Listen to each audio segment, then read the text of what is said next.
स्वागत है आपका मेरे चैनल पर उपस्थित फैक्ट सीरीज की पहली वीडियो में। तो चलिए शुरू करते हैं। सबसे पहला फैक्ट निकल के आता है हमारे ब्रह्मांड के बारे में। चलिए मैं आपसे पूछता हूँ, हमारे ब्रह्मांड का पूरा डायामीटर कितना है? क्या आपका जवाब है 93 बिलियन लाइट ईयर्स? तो आप गलत हैं, ये सिर्फ ऑब्जर्वेबल यूनिवर्स है। दरअसल हमारे ब्रह्मांड का एक्चुअल डायामीटर किसी को पता नहीं है। क्या तो मैं सही कह रहा हूँ? क्या ये सही है कि किसी को नहीं पता? तो इसके पहले समझना होगा कि आखिर हमने हमारे यूनिवर्स के डायामीटर को नापा कैसे। तो चलिए पहले इसे समझ लेते हैं। दरअसल हम पृथ्वी पर हैं और हमारे आसपास कुछ टेलीस्कोप्स हैं जो ज़्यादा दूर नहीं है। मान लीजिए हम हबल का उदाहरण लेते हैं जो कि एक बहुत बड़ा टेलीस्कोप है। सबसे आखिर से यानी कि सबसे दूर तारे से आ रही लाइट को हम रेडियस मान के एक व्यास खींच लेते हैं। इसी व्यास को हम ऑब्जर्वेबल यूनिवर्स कहते हैं। दरअसल इसी को 93 बिलियन लाइट ईयर्स कहा जाता है। जो आखिरी लाइट आई गई है अब तक वो 93 बिलियन लाइट ईयर्स पुरानी है। मतलब कि हम इतने दूर तक देख पाए हैं। इसके बाहर क्या है क्या नहीं हमें नहीं पता। अगर हमें ये देखना है तो हमें इसके आगे जाना होगा। निकल के आता है आरएनए के बारे में, मतलब कि जीवन की कुंजी। आरएनए को विज्ञान की भाषा में सीधी तरह कहा जाता है कि ये boundary between alive and dead है।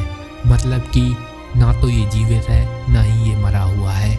हम जितने भी वायरस देखते हैं, हाँ इंक्लूड कोरोना, ये ना तो जीवित होते हैं ना ही ये मरे होते हैं। इन्हें बीच की बाउंड्री पर रखा जाता है जिसे आरएनए कहते हैं। आरएनए एक बहुत महत्वपूर्ण चीज़ है जीवन के लिए। दरअसल कुछ एंजाइम आरएनए को डीएनए में बदल देते हैं और डीएनए के बारे में तो आपको पता ही है।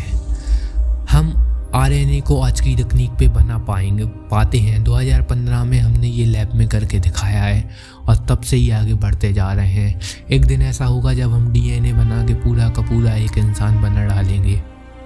हमारा फैक्ट नंबर 3 निकल के आता है क्वांटम कंप्यूटर्स पर।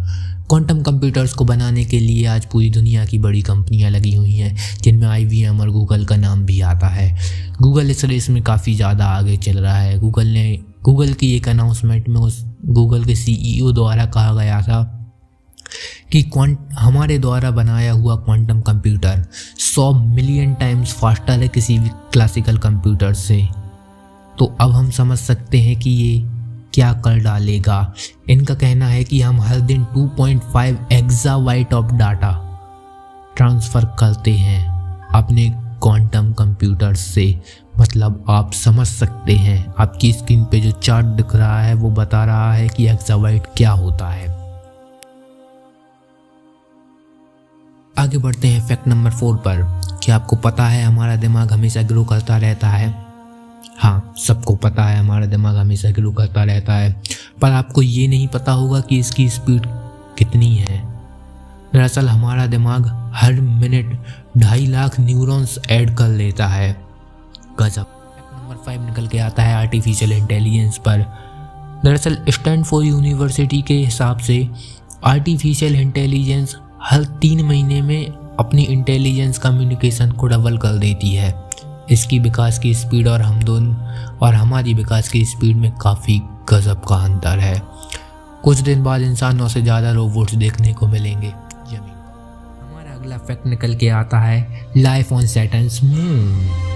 वैज्ञानिकों का कहना है कि शनि के चांदों पर बहुत सारी पॉसिबिलिटीज़ है कि वहाँ लाइफ हो सकती है, चाहे वो माइक्रोब्स के फॉर्म में ही क्यों ना हो, क्योंकि वहाँ पर एक अच्छा खासा एटमॉस्फेयर है। और जब शनि को स्टडी करने के लिए कसीनी हाइजेनबर्ग को भेजा गया तो कसीनी का अपना समय पूरा हो जाने के बाद उसे वहीं शनि का चक्कर देने के लिए छोड़ा जा सकता था, पर नासा को लगा कि कहीं इसने अपना ऑर्बिट मिस कर दिया, जो कि आम बात है। कई उपग्रहों के साथ ये होता रहता है।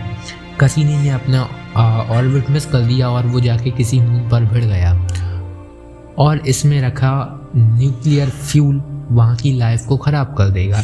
इसलिए कसीनी का ऑर्बिट इतना टाइट कर दिया गया कि वो शनि के एटमॉस्फेयर में जल के राख हो गया। सही है, मतलब कि सनी के चारों पल जो लाइफ है उसको बचाने के चक्कर में नासा ने अपना रोबोट खत्म कर दिया। हमारा अगला फैक्ट निकल के आता है सबसे तेज चलने वाली इंसानों द्वारा बनाई गई चीज़। तो आपको क्या लगता है क्या है? हाँ, सही सोचे।